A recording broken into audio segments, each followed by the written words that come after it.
Muito bem, nós estamos começando mais um HDL Podcast e é um privilégio ter você aqui conosco. Hoje nós vamos entrevistar uma das pessoas, para mim, mais relevantes no universo evangélico do Brasil e do mundo. Hoje nós vamos conversar com o Dr. Augustus Nicodemos, para mim, o maior expositor bíblico da nossa geração. Então, fique aí, porque logo depois da vinheta nós estaremos de volta. Muito bem, nós estamos recebendo aqui Dr. Augustus Nicodemos. Ele está lá na Flórida e ele vai bater um papo conosco hoje e tenho certeza de que muita coisa boa nós vamos receber da parte de Deus através do Dr. Augustus Nicodemos. Augusto, que alegria receber você, viu? Muito obrigado, Hernandes. Eu fico muito feliz pela oportunidade de estar aqui e, infelizmente, eu vou ter que começar desmentindo você. Você disse que eu sou o maior expositor. Eu acho que é o contrário. Eu acho que eu estou diante do maior expositor do Brasil, com certeza, né? Não, você é minha, graças a Deus, você é uma referência para mim. Sempre me perguntam qual é a sua maior referência de pregação expositiva. E eu, sem lisonja alguma, com todo entusiasmo, eu digo, para mim é você hoje, assim, a quem que eu posso olhar, ver, ouvir e aprender. Eu louvo muito a Deus pela sua vida, Augusto. Bom, fico muito feliz, né? Você está morando agora em Orlando, é isso? Isso, estou aqui em Orlando, na Flórida, já faz 1 ano e 4 meses que nós nos mudamos para cá. Que coisa boa. E você pretende voltar para o Brasil? Acha que o seu ministério vai continuar por aí? Olha, eu não sei responder essa pergunta. Por enquanto, o plano é ficar pelo menos uns 3 ou 4 anos até que a igreja que eu estou servindo aqui, ela esteja fortalecida, estruturada, caminhando bem e, enfim, se expandindo. E quando eu sentir que meu trabalho aqui terminou, talvez eu volte lá para o meu Brasil. Por enquanto, a ideia é ir ficando, né? Ficando até Deus mostrar o contrário. Você faz muita falta aqui no Brasil. Eu sei que você é tão importante aí, ajudando aí o Samuel Vitalino, nosso amigo comum, nesse trabalho precioso de plantação e expansão da igreja aí na América, mas a sua presença aqui também é tão relevante, tão importante, e nós sentimos muito a sua falta aqui, viu? Hernandes, de fato, foi uma decisão difícil, viu? Foi uma decisão difícil, mas eu pensei assim, já dei 43 anos da minha vida como pastor no Brasil, então vamos dar oportunidade agora para a nova geração, não é? E eu vou servir o tempo que me resta num desafio que me rejuvenesceu, não é? A plantação de uma igreja brasileira aqui na Flórida, entre imigrantes. Hernandes, é outra coisa, é outro desafio, é outro contexto. Então, eu estou feliz que eu vim e estou grato a Deus pela oportunidade. Sinto falta aí do meu Brasil, mas graças a Deus que as mídias, né, a internet permite um contato mais frequente, né, e nossa presença acaba sendo em todo lugar através das mídias, não é? Então, é isso aí. O plano, por enquanto, é ir ficando. Ficar por aqui. Uma das coisas que me encanta no seu ministério, e Deus tem me dado a benção de experimentar isso também, é de ir embora os nossos cabelos brancos, mas poder falar às gerações mais jovens, ter acesso às gerações mais jovens. E graças também à questão das mídias sociais. Você é uma pessoa muito relevante nas mídias sociais, sempre usou com muita eficácia isso. Qual é a importância de um pastor que está começando o ministério ou já no meio da carreira, mas que ainda não se despertou para a importância do uso das mídias sociais para a proclamação do Evangelho? Olha, Hernandes, é quase que inconcebível que você tenha hoje um pastor que não faça uso dos recursos da tecnologia de comunicação, redes sociais, a mídia, a inteligência artificial, e, enfim, tantos outros recursos. Eu começo com uma observação só. Enquanto a gente precisa falar essa nova geração. E essa nova geração, ela é toda plugada, toda antenada. Enquanto você está pregando, os adolescentes estão lá no chat GPT fazendo pesquisa sobre as coisas que vocês estão dizendo, que nós estamos dizendo. Então, isso nos obriga a conhecer a ferramenta, usar a ferramenta, estar atualizado, porque a gente vai estar dizendo uma coisa e os membros da nossa igreja estão pesquisando entrando aí nos recônditos da internet e às vezes sem critério nem nada, e aí fica feita a confusão, né?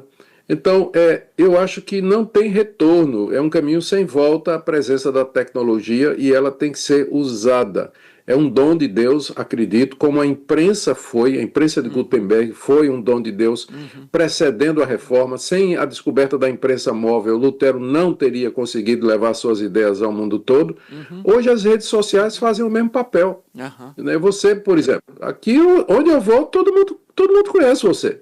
Todo mundo fala de você, diz que foi abençoado pelas suas pregações e tudo mais. Mas por quê? Porque você está na internet, você está usando as mídias sociais, você está presente e as pessoas ouvem. Então, hoje em dia, para ser relevante, para fazer diferença, para ser ouvido, o pastor tem que estar na rede social. Senão ele vai ficar resumido àquele grupinho dos domingos, né, que frequenta a igreja, e, enfim. Ele pode até ter um bom conteúdo, e tem muitos pastores que têm sim, graças a Deus, né, pastores têm bom conteúdo, são pregadores, mas eles não têm inserção nas mídias, eles não conseguem ser ouvidos, o que é uma lástima, né, porque nós precisamos de vozes bíblicas e coerentes na mídia, diante do avanço do outro lado, né? A mídia é boa, no sentido, porque transmite coisa boa, mas também ela é usada por falso profeta, enfim. E o pastor tem que estar presente, tem que se inserir, senão não dá. Eu tenho escutado Brasil afora, por onde caminho, de pessoas que dizem assim para mim, pastores que dizem assim para mim, nós recebemos tantos membros esse ano na igreja, e boa parte destas pessoas que vieram porque ouviram Augusto, porque ouviram Hernandes, porque ouviram mensagens nas mídias sociais e tiveram um contato com o ensino bíblico relevante, fiel, e procuraram uma igreja. Então, só para dar esse retorno, né, de que Deus tem, pela sua graça, usado essas ferramentas para alcançar pessoas e para levar pessoas às igrejas que têm compromisso com as Escrituras. Hernandes, você sabe quando isso ficou mais claro? A pandemia. Muita gente a gente olha para a pandemia e diz assim, foi uma catástrofe, uma tragédia, né? Morreu gente e tudo mais. Mas é interessante como Deus usa essas coisas. Durante a pandemia e o fechamento das igrejas, membros de igrejas que proibiam, né, que os membros assistissem outros pastores ou fosse para a rede social escutar os programas de outros pastores, elas se viram sem resposta e sem conteúdo para os seus membros, porque os cultos eram só presenciais, só tinha coisa presencial, não podia mais. Aí os membros foram para a internet. E quem eles descobriram lá? HDL, Augustus e muitos outros lá. E aí a quantidade de gente que saiu, que está saindo de seitas e de igrejas arrebentadas aí, igrejas que são uma tragédia, e vindo procurar a igreja reformada, é muito grande. Mas aconteceu durante a pandemia. Exatamente foi um porque muito decisivo. Pastores... Decisivo. Eu acho que Deus usou isso aí para um despertamento espiritual no meio desses grupos. E até hoje a gente está colhendo os benefícios disso aí, recebendo gente nas igrejas que se converteu durante a pandemia, ou então abriu os olhos durante a pandemia, exatamente por conta de ministérios como o seu e de outros colegas que estão bem inseridos nas redes sociais. Augusto, eu escuto também de pastores, como você disse, que têm uma boa mensagem, são fiéis às Escrituras, que pregam com graça de Deus, mas apenas entre quatro paredes, apenas para a sua congregação. E diz, não, eu não vou investir porque o meu alcance é muito pequeno, eu não tenho seguidores. E qual a palavra que você tem para dar para essas pessoas que estão desanimadas ou desencorajadas ou não despertadas ainda para o uso das mídias sociais porque tem poucos seguidores? Vamos dizer, você chegou a esses números de seguidores, mas não foi de ontem para cá, né? Você está laborando com isso há muito tempo. Eu também, há muito tempo. Qual a palavra que você tem para esse pastor que ainda não foi despertado porque acha que ele tem poucos seguidores e não vai alcançar tanta gente? Olha, a gente nunca tem ideia de onde vai cair a semente. Você pode ter poucos seguidores, mas você não tem realmente ideia do alcance. Porque, vamos supor, você tem 100 seguidores, tá? 100, 150, 200 seguidores, que é um número relativamente pequeno, né? Pensando em termos proporcionais. Um de... Você não sabe, você pregou um sermão no domingo. Então, um daqueles seguidores pega aquele seu sermão ou faz um recorte e ele passa para outra pessoa, que vai passar para outra pessoa. É impossível a gente saber o alcance da nossa palavra nas redes sociais, mesmo que você tenha poucos seguidores, mesmo que você tenha pouco. Aquilo que você falou, de vez em quando cai no meu feed aqui, uma mensagem ou uma palavra de alguém cuja visibilidade. Eu vou dar uma olhada lá, a pessoa tem 200 seguidores, mas alguém deles, né, algum deles deu visibilidade, engajamento. Então, sempre a semeadura, a gente joga a semente e a gente não sabe onde ela vai cair e aonde o vento vai levar essa semente e em que coração ela Exato. vai cair. Então, ainda que uma pessoa ouça, se interesse e transmita e ela replique aquela mensagem, né, forward, ela reencaminha aquela mensagem, de repente cai no coração de uma pessoa e você foi abençoado. Glória. Então não desanime, continue. Lembre que Deus deu diferentes dons e talentos a uns. Lembre que na parábola do semeador a semente produz 30, 60 e a 100. Então, a uns Deus dá 30, outros 60, outros a 100, mas o que importa é a boa semente que foi semeada. Então, Amém. encorajo e animo você a prosseguir. O que Deus quer é que a gente seja fiel. 1 Coríntios capítulo 4, verso 2. Sucesso e número, isso aí ele dá a quem ele quer. Mas ele exige de nós fidelidade. Seja fiel, Deus vai usar o seu Ainda, ministério, o menor que pareça. ainda nesse ponto, vejo que também algumas igrejas, até igrejas de tamanho médio, até grande, com poder econômico robusto, às vezes não investem, essas igrejas não investem numa boa qualidade de som, numa boa transmissão das imagens, numa boa captação das imagens, numa boa plataforma. Que palavra você tem para dar para essas igrejas que têm os recursos necessários, mas ainda não investiram, não estão investindo ainda, para que esta mensagem se torne mais clara, com mais visibilidade, com mais amplitude?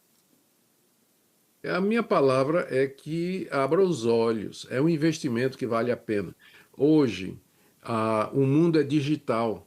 O mundo, a realidade ocorre nas telas. As pessoas estão plugadas, estão antenadas a maior parte do tempo delas, da vida delas. Essa nova geração, ela já nasce sabendo das coisas, já nasce, maneira de falar, né? Mas Isso mesmo. então, a gente tem que investir. Se você tem uma transmissão que é pobre, é mal feito, é amador, o pessoal que está Vai para outro. acostumado a ver coisa de qualidade vai para outro. Exato. Então, invista na qualidade do som, no cenário, na qualidade da câmera, na qualidade do pessoal. Bota esse pessoal voluntário da sua igreja para fazer treinamento, saber como usar a câmera direitinho, o som, a luz, é o mais importante de tudo, você sabe disso, a luz é super importante nisso aí, a iluminação. Então, tudo isso é um investimento que vai valer a pena, vai valer a pena. Qualidade. Eu estava assistindo a um vídeo recentemente de um influencer, ele não tem, ele é chamado de influencer, mas ele tem poucos seguidores, não é muita coisa não, comparado com os grandes que tem aí. Era um vídeo de uns 40 minutos. A qualidade do vídeo era impressionante. O cenário, as duas câmeras pegando e transversal, o som, que você ficava. Eu assisti o vídeo todo. Eu geralmente eu costumo fazer isso, né? Impressionado com a qualidade e aquilo captura. E de repente você pega aí um pastor que tem até alguma projeção, mas a qualidade. A gente começa a assistir e Não aguenta assistir não até o vai final. muito. Às vezes a câmera está tão longe que você não vê o rosto da pessoa que está pregando. É. Augusto, Exatamente. olhando para um outro aspecto, você é um escritor muito relevante, tem obras extraordinárias, mormente na área de exposição bíblica. Quando é que você foi despertado para ser um pregador expositivo e qual é a importância da pregação expositiva para o crescimento saudável da igreja? Eu fui despertado no meu tempo de seminário ainda, com uma exposição de Ray Stedman em 1 Coríntios. E eu nunca tinha visto aquilo, nunca tinha visto aquilo. O livro era um comentário aos 1 Coríntios e ele fazia uma exposição ah, sistemática, organizada de cada capítulo do livro de Coríntios. E o livro não era grosso, não, era um livro fininho assim. Eu fiquei muito impressionado com aquilo ali. Foi quando eu conheci Russell Shedd, Dr. Russell Shedd. O Shedd ia para o púlpito e ele levava o texto grego, né? Ele devia saber o português de cabeça, mas ele levava o texto grego e expunha o significado das palavras, fazia uma espécie de uma análise sintática do texto, né? Uma análise de discurso ali do texto, dizendo o significado, o que é que Paulo queria dizer com aquilo, e enfim, ele gostava muito de pregar nas cartas paulinas, né? Então isso me despertou para a pregação expositiva. Aí eu comecei a ler Martin Lloyd-Jones, Pregação e Pregadores, que é um livro clássico nessa área também. E isso me animou a prosseguir. Mas eu creio que o que moldou a minha forma de expor a palavra foram os meus estudos na África do Sul, em meu mestrado em Novo Testamento, com um professor sul-africano chamado Fica, F-I-C-K-A, onde ele deu análise de discurso e mostrou como a gente pode ler o texto e verificar o fluxo do texto, o fluxo do pensamento do autor. O que é que ele quer dizer? Qual a argumentação? O que é que ele está fazendo agora? Então, aquilo acabou moldando a minha maneira de ler a Escritura, interpretar a Escritura e preparar os sermões. Eu creio, como você também, porque você é um pregador expositivo e, graças a Deus, um excelente pregador expositivo, nós cremos que é o melhor método. Ele não é único, porque aí nós teríamos que dizer que Charles Spurgeon É, foi irrelevante. O Spurgeon não era não era positivo, expositivo. né? É. Não. Mas eu creio que a pregação expositiva é a melhor maneira de pregar a palavra de Deus. Ela nos aproxima do texto, eu costumo explicar assim, na pregação expositiva, o seu sermão está no texto. Em todas as outras, o texto está no sermão. Boa, Então, boa, a boa diferença colocação. Boa não é? colocação. É ótima. Não estou dizendo que as outras formas não são usadas por Deus. Seria contrariar a história e a realidade. Claro. Mas a experiência e o conselho de Paulo a Timóteo, prega a palavra, me convencem de que a pregação expositiva é o melhor método de pregação hoje. E que está fazendo falta nos púlpitos. Exatamente. Há uma outra coisa que você tem a bênção de ser um escritor, eu tenho o privilégio também de ser escritor, e eu tenho, por onde passo, encorajado alguns colegas que têm um bom conteúdo, excelente conteúdo, mas que não foi despertado para escrever. Que palavra você tem para dar para um pastor ou um leigo, seja uma outra pessoa que não seja pastor, mas que tem um conteúdo bíblico sólido, que tem um conhecimento geral, abrangente, e que não foi despertado, mas que pode ser despertado para ser um escritor e deixar um legado para as futuras gerações? Que palavra você daria para essa pessoa? Olha, Hernandes, eu já publiquei mais de 60 livros. Eu acho que no universo evangélico eu só perco para um determinado escritor que está diante de mim. Isso é ótimo. E não foi fácil no começo. E você sabe, deve saber disso também. Não é fácil no começo, porque a questão não é nem você ter um bom conteúdo, um livro pronto. A questão é você encontrar quem publique. Porque as editoras, mesmo as editoras evangélicas, elas são business, elas são negócio, elas Claro, precisam publicar alguma coisa que vai vender, claro. né? Então, A primeira coisa que eu diria para esse colega que tem um bom conteúdo é que ele faça duas coisas. Ele prepare esse bom conteúdo e ele consiga contatos, amigos, pessoas que possam apresentar esse conteúdo a uma editora que tenha uma boa capilaridade, uma editora que possa publicar e dar vazão. Porque o mais importante do que a publicação é a divulgação. Às vezes você tem uma editora boa, faz um trabalho excelente, dá para você um livro extraordinário, bem feito, a capa maravilhosa, a diagramação, conteúdo fantástico, mas ela não consegue fazer o livro chegar lá Um na ponto. estante lá do aeroporto, das livrarias, não consegue, não consegue, na Amazon, não consegue. Então tá lá, uma obra boa, mas perdida.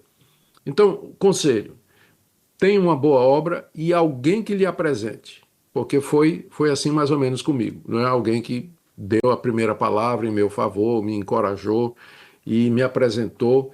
E porque isso é muito importante hoje, porque as editoras têm muitas propostas de gente querendo publicar livros. Se você chega recomendado por alguém que tem condições, que é conhecido e tudo mais, isso vai ser extremamente importante. E, em último caso, hoje em dia existe, Hernandes, e eu sei que você está a par disso aí, tem editoras que elas fazem uma espécie de publicação on demand. Elas pegam o seu texto, elas editam, preparam um livro, mas não printam, não imprimem. Elas fazem divulgação e elas vão imprimindo à medida que a demanda vai ocorrendo, né? Então, tem um nomezinho, um não sei o que agora, eu esqueço agora. Então, é melhor do que não publicar. Exato, Não é o ideal, mas exato, é melhor do exato. que não publicar. É, E por última análise, a última conselho que eu daria, primeiro é procurar uma boa editora doutora, com alguém que lhe recomende. Segundo, uma editora que faça esse tipo on de demand. publicação que sai mais em conta e que geralmente elas não recusam porque elas não têm nada a perder, né? Não Exato, têm nada a perder. exato. E a última coisa é você fazer uma publicação pessoal, você Perfeito. bancar com os custos da sua publicação e você então investe. Veja como investimento. Aí você distribui, vende, mostra para pessoas influentes e tal, e de repente uma delas vai dizer: Isso aí merece ser É. publicado numa editora grande e por aí vai. No meu caso, inclusive, Augusto, os 4 primeiros livros que escrevi, eu escrevi por conta própria. Eu, na Uhum. verdade, nem procurei editor, achei que ninguém ia se interessar mesmo, então fiz por conta própria. Depois, então, começa o interesse, a busca, e hoje as Isso. editoras correm atrás de você em vez de você ter que correr atrás das editoras. Então, É obrigado, verdade, é obrigado por verdade. esses conselhos. Mas vamos voltar a um outro ponto que você chegou a mencionar, que você fez mestrado na África do Sul. E Sim. você escreveu, acho que você que escreveu o livro Reavivamento na África do Sul, ou Na verdade, compilou aquele conteúdo. compilei. É, Fiz toda a compilação a partir de tapes e é. tudo Eu mais. quero lhe dizer que aquele livro foi um divisor de águas na minha vida e no meu ministério.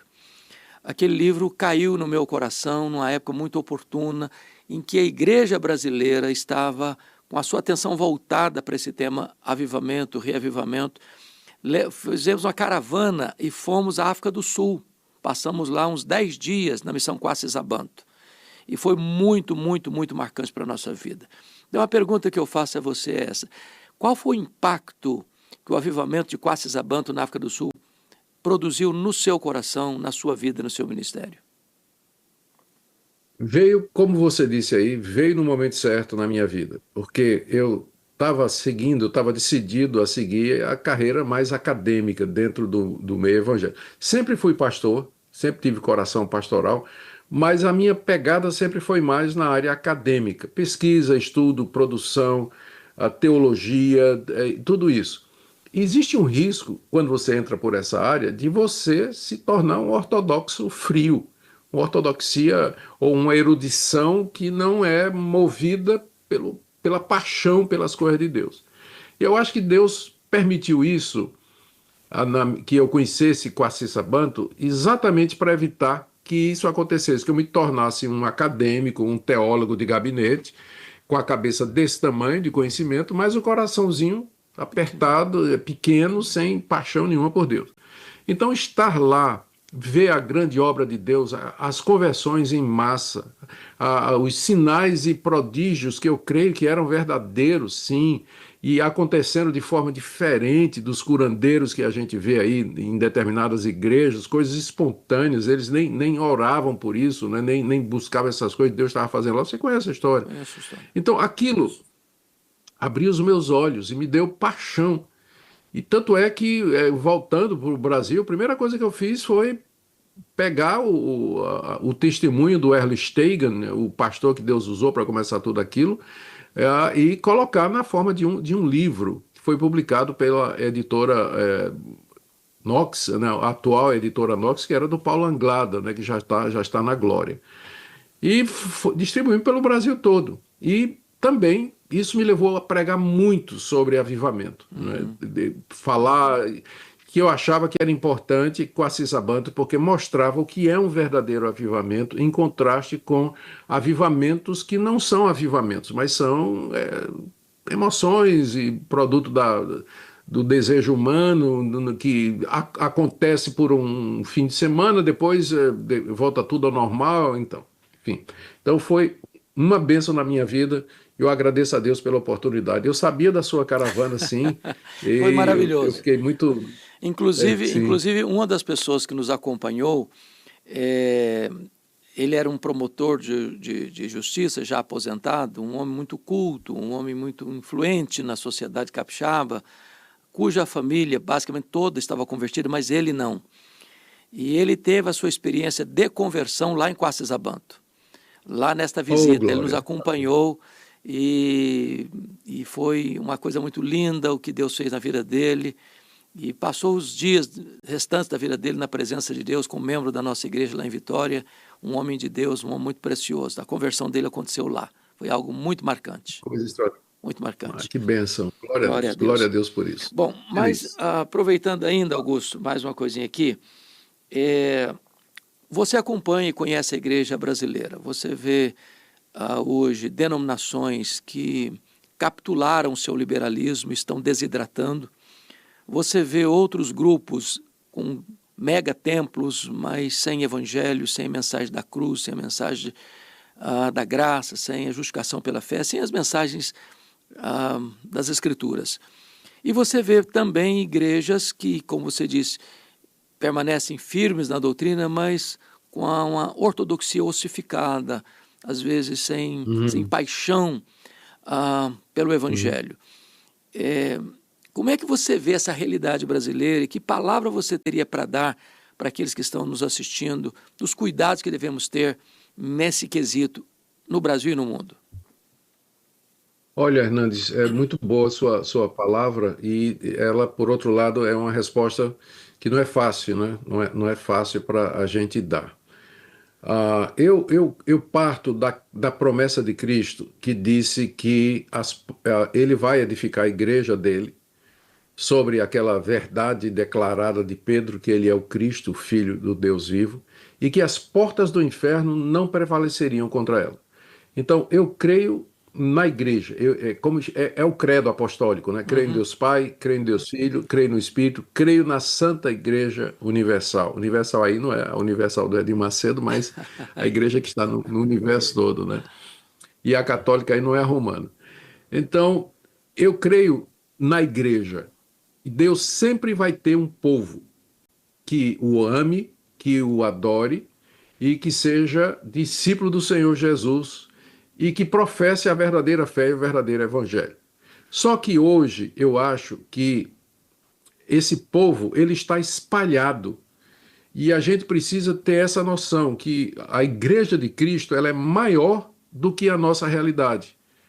E é isso que eu acho que está acontecendo. Tem muita intolerância entre pessoas que são genuínos irmãos e que brigam, se dilaceram por questões que a gente consideraria absolutamente secundárias. Então, a igreja verdadeira, ela está espalhada, ela é invisível, né? Na teologia diz que ela é una, mas, porque é uma só, mas ela é invisível, porque a gente não consegue exatamente ver todos eles juntos no mesmo lugar.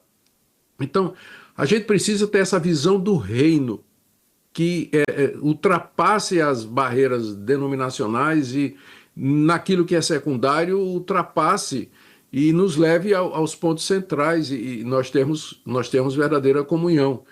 Então, é essa a minha análise, que eu acho que os evangélicos, que são realmente evangélicos, infelizmente estão bem divididos, especialmente nas redes sociais, brigando entre si e quebram a unidade externa da igreja, que Jesus disse, né? Que nós seríamos conhecidos exatamente pela unidade, pela união, pelo amor que haveria entre nós. Então, Hernandes, eu vejo primeiro, com esperança, porque eu creio na palavra de Cristo, de que há uma igreja lá fora, ela está lá, mas também com tristeza por ver que aqueles que aparentemente são verdadeira igreja, digladiando-se, brigando entre si, e às vezes por questões que não são questões secundárias, né? Então, precisamos de amor, precisamos de visão e de uma catolicidade bíblica, porque é isso que a palavra católica quer dizer. Precisamos de uma catolicidade bíblica para poder caminhar juntos com irmãos que são de outras tradições, mas são irmãos em Cristo Jesus. Glória a Deus. O reino de Deus é maior do que a nossa denominação ou de qualquer outra denominação, né? Augusto, há um fato, e você conhece esse fato, de que, seja nas igrejas históricas sobretudo, em torno aí de 60%, 80% das igrejas locais estão numa espécie de platô, né? Não há um crescimento numérico expressivo. São igrejas bíblicas, igrejas firmes na doutrina, mas igrejas que não estão crescendo numericamente. E, de certa forma, parece-nos que também nem seus pastores, nem sua liderança, nem a própria membresia está sofrendo por isso, ou está incomodado com isso. Então, você vê uma igreja fazendo 40 anos, 50 anos, 60 anos de organização e tem o mesmo número de membros que tinha lá no começo. Que palavra você tem para dar para essas comunidades que, embora bíblicas nas igrejas chamadas históricas, estão nesse platô de acomodação, sem um crescimento numérico expressivo? Que palavra para essas igrejas? Isso, Hernandes, sim. Eu começo dizendo que números, eles não dizem tudo, mas eles dizem alguma coisa. Eles podem não dizer tudo, mas eles dizem alguma coisa. Então, por um lado, naturalmente, você sabe disso, a gente não vai julgar as coisas pelo número, mas nós não podemos desprezá-los. Quando você lê o livro de Atos, você percebe que em determinados pontos decisivos da história da igreja, Lucas, que era o historiador, ele dá um relatório. E boa parte desses relatórios é numérico. 3.000 almas, 5.000 almas. E aí, quando ele perde a conta, porque era muito, ele começa a dizer uma grande multidão, a grande quantidade de levitas, sacerdotes se convertindo. Multiplicando o número dos discípulos. Exatamente. Então, números não dizem tudo, mas eles dizem alguma coisa. Se eles não dissessem nada, não haveria essa preocupação bíblica de registrar números nos relatórios em momentos cruciais da história da igreja. Dito isso, a gente deve levar em consideração alguma coisa. Algumas dessas igrejas, elas não crescem porque os pastores, esses pastores, eles acham que ser pequeno é bom. Uma igreja pequena é fácil de pastorear, conhece todos os membros e não tem para que ser maior do que isso. Vamos ficar satisfeitos com isso aí. Não evangeliza, porque às vezes até uma igreja ela pode permanecer. Por exemplo, como é o nome do pastor? Esqueço aqui agora. Ele é muito conhecido. Ele tem uma igreja aqui em Washington. Rapaz, o nome está aqui na cabeça. Já ele chega. É a idade, viu, Hernandes? É o Mark Dever. A filosofia dele é o seguinte: a igreja dele, ele estabeleceu 800 membros como sendo o número ideal de membros para pastorear. Ideal. Então, como a igreja dele cresce, quando chega em 800 membros, ele divide. ele pega o excedente e começa um Nova núcleo e comunidade. começa uma outra igreja, nova igreja. Então, a igreja dele tem o mesmo número há 20 anos, mas ela se multiplicou, né? Uhum. Deu origem a muitas outras igrejas. Então, eu não tenho problema se o pastor disser assim: eu quero que minha igreja seja de 200 membros, porque é um número que eu consigo pastorear, desde que Ele está cresça multiplicando. e ultrapassou esse número, multiplique, abre uma congregação, ponto de pregação e assim por diante. Uhum. Muitos pastores têm medo da igreja crescer, Hernandes. E Uhum. olha, o Tim Keller tem um artigo muito interessante, não sei se você chegou a ver, onde ele fala de como a igreja tem que mudar a sua estrutura a partir do crescimento dos membros. Então, até 100 membros, o pastor conhece todo mundo, vai na casa de todo mundo, toma café com todo mundo, está disponível. Chegou em 250 membros, ele já não conhece todo mundo. E Exato. aí, ele, em vez de ser somente pastor, ele vai ter que ter uma equipe, ele vai ter que ter um outro pastor. E Exato. aí, além de ser pastor, ele passa a ser um manager, ele passa a ser um gerenciador. Ele vai dizer quais são as tarefas da equipe, vai ter que se profissionalizar. Chegou em 500 membros. Aí ele já vai ter que ter uma equipe pastoral, vai ter que ter uma equipe de som, vai ter que ter uma equipe para isso. Aí o trabalho dele já não é mais aquele trabalho no chão da fábrica, na casa Exato. das pessoas tomando café. Passou de 1.000 membros, ele trabalha só com um grupo pequeno de auxiliares que vão distribuir tarefas, que vão fazer as coisas. Ele se limita a pregar e tudo mais. Cada vez que há uma mudança dessa, você perde gente. Eu vi isso aqui, posso falar aqui. A igreja que eu estou trabalhando aqui começou há 3 anos atrás. E ela começou com 50 pessoas. Quando eu vim aqui, há 2 anos atrás, ela já tinha pulado para mais de 100. Uhum. E depois, a última vez que eu tive aqui, já estava passando os 300. Hoje, ela já está chegando na casa dos 500, e já não passou.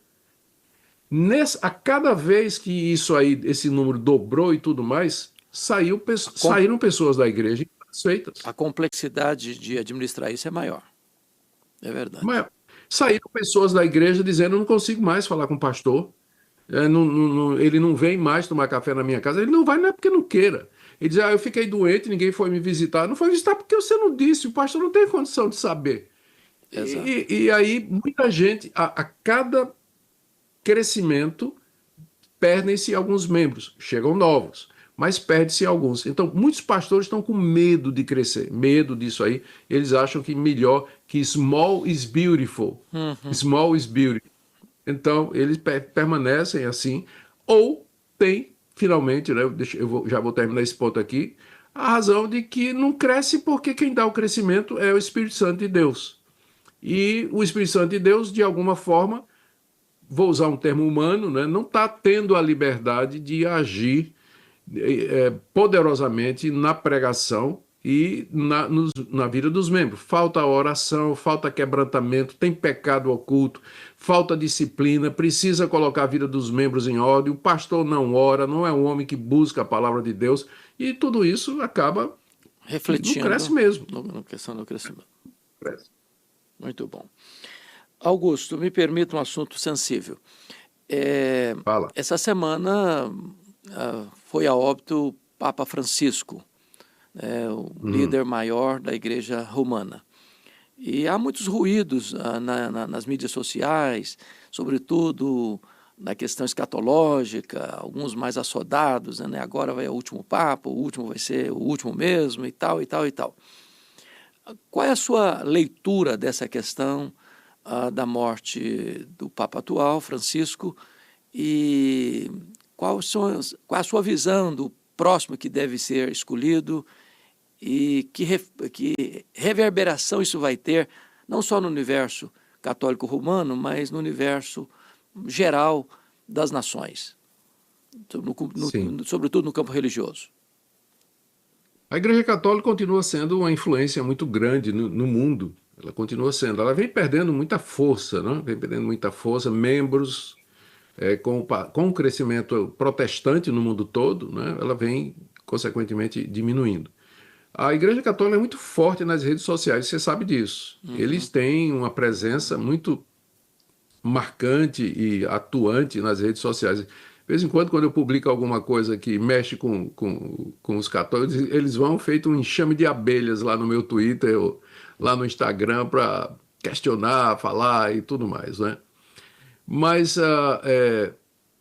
eu creio que esse Papa, esse último Papa, ele foi mais liberal do que a Igreja Católica queria, né? Eu acho que ele foi a agenda. Ele era bem aberto para uma série de coisas, né? De vez em quando aparecia um escândalo e ele apoiando determinados movimentos e tudo mais. Eu tenho para mim que o próximo Papa ele vai ser mais conservador. Eu tenho a impressão, não é, que os cardeais não vão deixar que siga na mesma linha de Francisco, mas deve ser um Papa mais conservador. E eu acho que isso, sinceramente, eu acho que isso não vai trazer muita diferença ao que é que já está acontecendo. Ele é um líder, né, vai ser um líder importante, vai ser ouvido em muitas coisas. Eu creio que vai ser mais conservador, mas não vejo motivo para alarde da parte dos evangélicos, né? A Confissão de Fé de Westminster diz que o Papa é o anticristo. Algumas igrejas, aqui nos Estados Unidos, a maioria das igrejas presbiterianas já retiraram isso da Confissão de Fé, porque não creio que era isso não creio que isso expresse a verdade. Eu não creio que o Papa é o anticristo, eu creio que ele é uma expressão do anticristo. Isso eu creio, e eu estou dizendo isso com toda franqueza aqui, me desculpe aqui. Eu creio que ele é uma expressão do anticristo, mas não é o anticristo. Portanto, eu não creio que a morte dele, do Papa Francisco, e a eleição de um novo Papa, tenha escatologicamente qualquer significado em termos da vinda de Cristo, o final dos tempos, ou qualquer uma destas coisas. Porque além do Papa, tem muitos outros anticristos. Eu penso, por exemplo, nos falsos profetas que tem no meio evangélico, pastores da teologia da prosperidade, e que engana as igrejas, que engana os membros, se apropria, das finanças dos membros, fazem esquemas financeiros de pirâmide, de ganhar dinheiro com uma série de outras coisas. Agora, ontem mesmo eu estava conversando com uma pessoa que veio de uma igreja dessas, perdeu mais de $200 mil em investimento, em esquemas que essas igrejas... Para mim, um pastor desse é tão anticristo quanto o Papa ou qualquer outra coisa. Então, não vejo como escatologicamente relevante, se você entende o que eu estou dizendo. Não vejo como escatologicamente relevante. Tem muito sensacionalismo, sempre teve. Perfeito. Vai ser eleito o novo Papa, acho que vai ser mais conservador, mas vai ficar por isso mesmo. Perfeito. A outra coisa também sensível, a semana passada eu estava num podcast do Inteligência Limitada, você já esteve lá também, e uma das perguntas que me foi feita é qual a minha visão sobre o chamado, entre aspas, Ministério Profético Mirim, que está muito assim badalado no Brasil, sem citar nomes, mas qual a sua visão sobre essa questão de pregadores, que se dizem profetas, aí ainda na fase de puberdade, da adolescência, qual a sua visão sobre isso? Eu creio que a palavra de Deus ela nos dá algumas qualificações e requerimentos, Hernandes, que são necessários para que uma pessoa seja um ministro do Evangelho.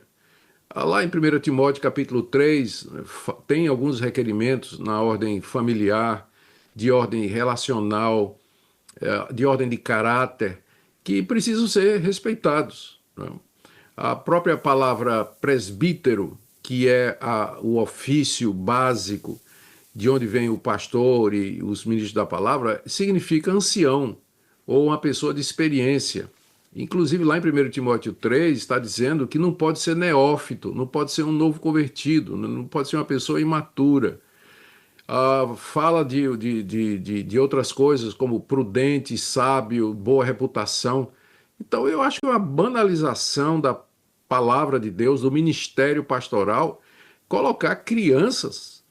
Eu me lembro só da profecia de Isaías. Lá o profeta Isaías, Deus se queixando através do profeta, dizendo: mulheres e crianças estão à frente do meu povo, sem nenhum preconceito aqui contra as mulheres, né? Mas a questão da autoridade apenas. Mulheres e crianças estão à frente do meu povo, Deus se queixando lá no livro do profeta Isaías.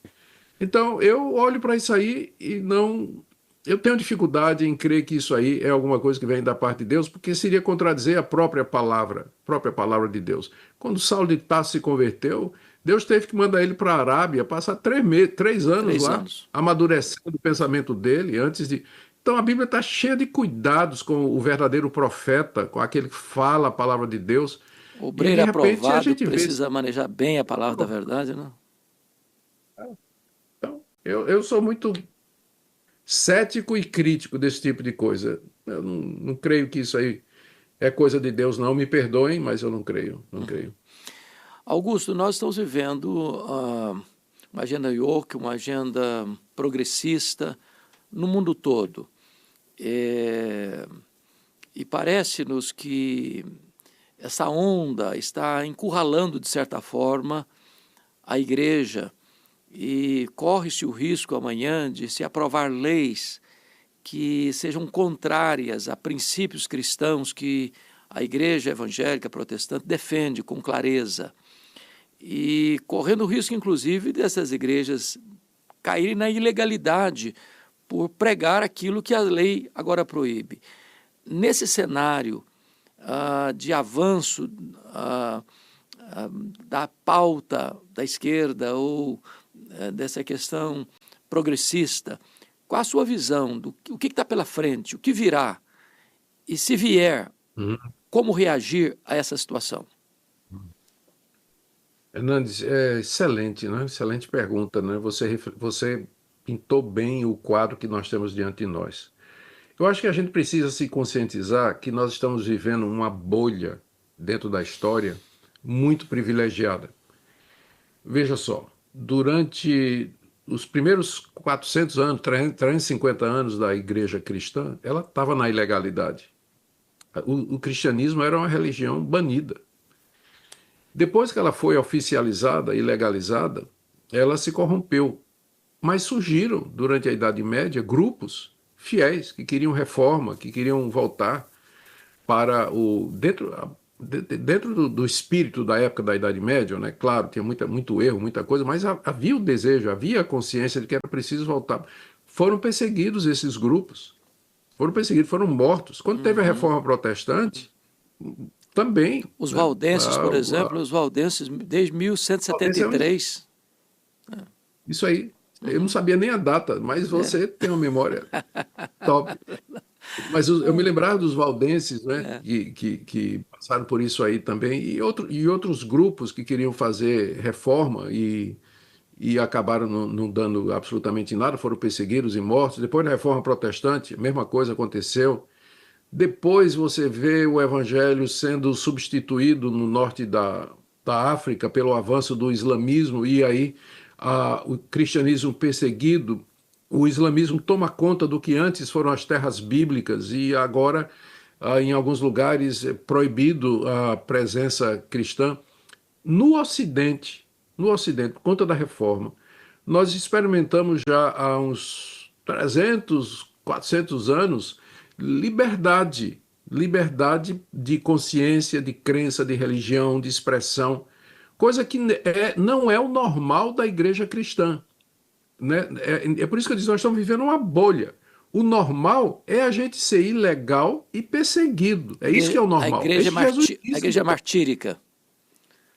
É exatamente. Esse é o padrão. Aqui no Ocidente, Deus, por motivos que só Ele sabe, nos poupou disso. Depois da Reforma Protestante, né? Mas eu falei 400 anos, mas é 500 anos, e Deus nos deu essa bolha. E essa bolha agora está se furando. Ela está acabando. Ela está acabando. E de que maneira? Não é através da guerra, mas através das guerras culturais, através de filosofias e ideologias que entraram na área de educação, arte, música, cultura, teologia, filosofia, e cada vez mais o cristianismo está sendo empurrado para fora da arena pública. A gente não tem mais espaço de fala em determinados assuntos, e a tendência, eu creio, é que isso vai prosseguir. E aí voltaremos para a normalidade, que é a igreja martírica. Sempre foi assim. É. Sereis Sempre foi. testemunhas, a Então, palavra testemunho lá exatamente sugere essa ideia. mártires. O Augusto, Exatamente. muito obrigado pelo seu tempo. em estar aqui conosco, batendo esse papo. Eu tenho certeza de que as suas palavras vão reverberar no coração de tanta gente. Eu sei que você tem um tempo tão enxuto aí para fazer tanta coisa, e dedicar esse tempo aqui para nós foi um privilégio, uma honra.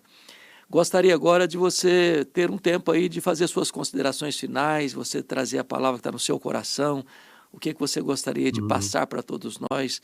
Teremos toda a atenção de ouvir o que Deus tem para nos dizer através de você nessas considerações finais.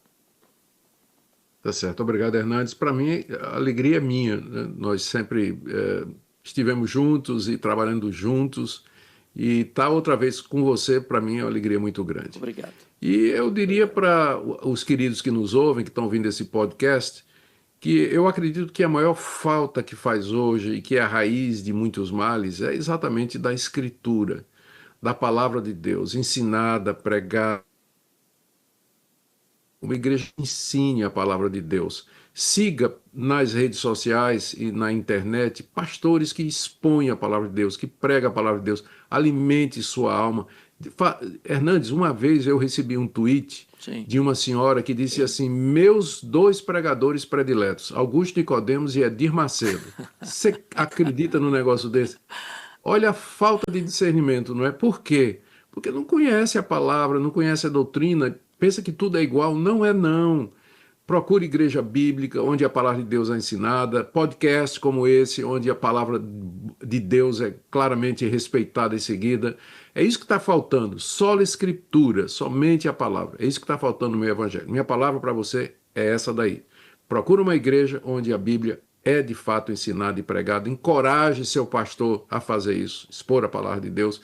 Eu tenho certeza que à medida que a palavra for sendo ensinada e pregada, muitos desses males que a gente vê aí serão dispersos. Essa é a minha oração. Muito obrigado, Augusto. Deus abençoe muito sua vida. Você é muito amado, um homem muito precioso, muito querido no Brasil e no mundo, e hoje eu estou muito feliz de estar aqui com você. Gratidão, viu?